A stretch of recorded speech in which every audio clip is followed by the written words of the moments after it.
All right, Shalawam. First and foremost, I want to start by giving all praises, honor, and glory to Yahweh, by Hashem Yahushai, by Hashem Rakakadash. Double honors to the apostles, the elders of Great Millstone, the men that told me this truth, and peace and salutation, brakathum, to all you sincere Akim out there that's laboring in His word, pushing His word out in all truth and all sincerity across the four corners of the earth. All right, and hey, shows you how the Lord's prophecies are coming to pass, man. All right, this is a church out there in the Philippines, man. All right, and they're calling on the name Yahweh Yahweh Shai, which is beautiful, it's spiritual. All right, showing you that, you know, it's all about the spirit, man. Romans 8:16, man. All right, the spirit bear witness that these people that you see before you are Israelites. Okay, just because they might look like so-called Filipinos, all right, but they're not. All right, they're actually Israelites, man. All right, because they're calling on the name of the Lord. All right, they're singing onto the name of the Lord, Yahweh Yahweh Shai. All right, how is it that they can get it, but you got guys like Nate saying that we don't know the name of the Lord? The name of the Lord will receive in the kingdom of heaven. But what the scripture says in Baruch, you know, that they're gonna call upon His holy name in their captivity, man. All right, and you can clearly see, man. They got the spirit on them, man. Okay, they're calling upon the name of the Lord. You know, they're teaching in the name of the Lord, going into the Hebrew. It's beautiful, man. Okay, and this was the vision that Peter seen. All right, coming forth before your eyes, man. And these are who the apostle Paul was reaching out to, man. Those Israelite foreigners, man. All right, just because they didn't look like so-called blacks or Hispanics or Native Americans, man. All right, it was the seed. This is the seed, man. And the spirit is the spirit, and is where you're from. You're on your father's lineage, man. All right, and you can clearly see that those guys have the spirit on them. Okay, because they calling on the name of Yahweh Yahweh Shai, man, in all truth and all sincerity, man. So let me get my first scripture. This is the book of Acts, chapter 10, verse 9. It says, on the morrow, as they went on their journey and drew nigh unto the city, Peter went up upon the housetop to pray about the 6th hour, which is around 12 o'clock. You know, I believe it's about 12 o'clock. All right, and it says, and he became very hungry and would have eaten, but while they made ready, he fell into a trance and saw heaven open and a certain vessel descending up onto him, as it had been a great sheet knit at the four corners and let down to the earth, wherein were all manner of four-footed beasts of the earth, and wild beasts, and creepy things, and fowls of the air. All right, so this is a vision that Peter seen, man. All right, he was in basically a trance, man. The Lord put him in a trance. All right, and it says, and there came a voice to him, rise, Peter, kill and eat. But Peter said, not so, Lord, for I have never eaten anything that is common or unclean. All right, and it says, and the voice spake unto him again in the second time, right?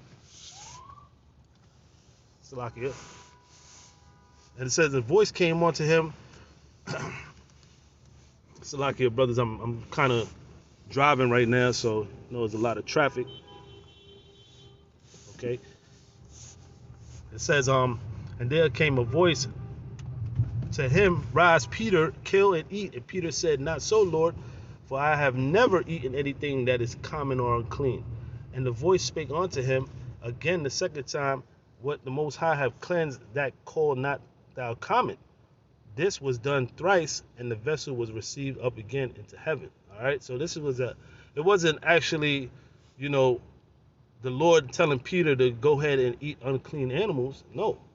All right, this is basically uh, a vision of what you see right now, man. Okay, of those that are Israelites, they're gonna look like the other nations, man. All right, this is what that vision is about. All right, you got a lot of these pastors in the churches. You know, they'll use this scripture to justify the fact that they can eat pork or any unclean you know, thing, man.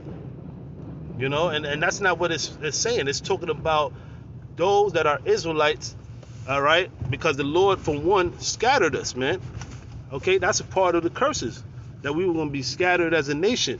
So a part of being scattered, we're going to look like the other nations. We're gonna look like the nations that we're you know, that we're dwelling at. Okay? And that's what you see before you, man. And this been going on, man. This was going on, you know, during the time of Paul. You know, what Paul would speak to those Israelites that were scattered in Greece, in Rome, you know, Philippi, you know, these different parts of the world, man. All right, these was Israelites, man. Paul was speaking to all of those people that was scattered in these countries, man. He was talking about the faithful, the ones that were the believers in Yahweh Shai. Okay, the ones that kept the faith. Those were who Lord. This is who Peter, and I mean Salaki, who Paul was speaking to. Okay, in the churches. All right. Let me get something else. Okay, because this is what you're seeing before you, man. All right. And the Lord said, you know, in Matthew, the 24th chapter, verse 14, said, "This gospel of the kingdom shall be preached in all the world for a witness unto all nations, and then shall the end come." And that's how you know we're at the end, because this word has gone through the four corners of the earth. All right. This message of the great news, the good news of salvation, okay, is reached on to all the way over there in the Philippines, okay, all right, and it's beautiful, man. It's beautiful, man. You know, showing you that the Lord's word is true, man. It's faithful and true, okay. All right, this gospel is being preached, man. It's no wonder how did they get the name, man? They had to hear it, man. All right. What says matter of fact, let me just go get it. I believe it's in Romans, man. Okay. The 10th chapter. Let me see. Yeah. 10 and let me see. Verse 14. It says, "How then shall they call on him in whom they have not believed? And how shall they believe in him of whom they have not heard? And how shall they hear without a preacher?" So for one, you know, you gotta hear this word from somewhere, all right? Because right now, the Lord set up his prophets, okay, to preach this word, man. That's the only way you can receive this word, man.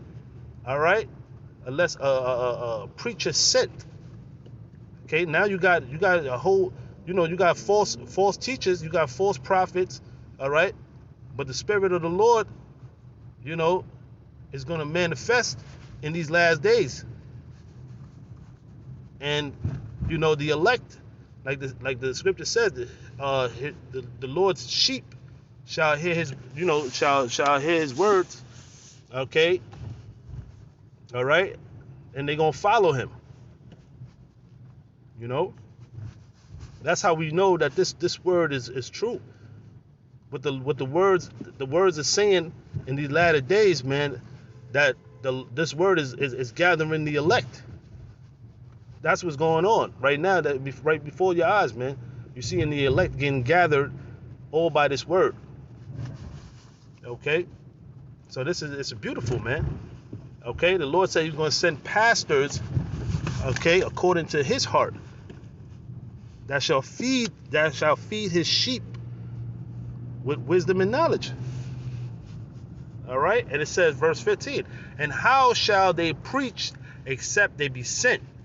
As it is written, how beautiful are the feet of them, right, that preach the gospel of peace and bring glad tidings of good things, man. You see that? It's a beautiful thing, man, to be doing what we're doing, brothers. All right, and guess what? We're our works are not in vain, man. We're looking to get rewarded. We're looking to get rewarded, man, for doing this great job, man. This is a great profession, man. Because we're seeing that, the elect is being sealed, man. It's a beautiful thing, brothers. Okay? This is the book of James, chapter 1, verse 1. It says, James, a servant of the Most High of the Lord, Yahushua Mashiach, to the 12 tribes which are scattered abroad. Greetings. See? All right? The 12 tribes, they're scattered, brothers. Okay? And they're going to look like the other nations, man. What's so hard to understand about this, man? You see? Even you got certain camps, man, they would look at these people as being heathens, man. Okay? Go around ISUPK. ISUPK would look at these fellow brothers, man, as heathens, man. Why? Because the spirit of the Lord is not working with these groups, man. Just because you're an Israelite, man, that don't mean you're a man of the Lord or you're of the elect, man. Okay? It's deeper than this, man. It's deeper than just knowing that you're an Israelite, man. You see, it's the spirit, man. This is the book of Isaiah, chapter 11, verse 11. It says, and it shall come to pass in that day that the Lord shall set his hand again the second time to recover the remnant of his people. Because we know the first time when the Lord gathered the nation of Israel was during the time of ancient Egypt, okay, when we were in captivity and bondage under the Egyptians. All right, everybody knows about the story of how the Israelites came out of Egypt. But this time, when the Lord comes back to,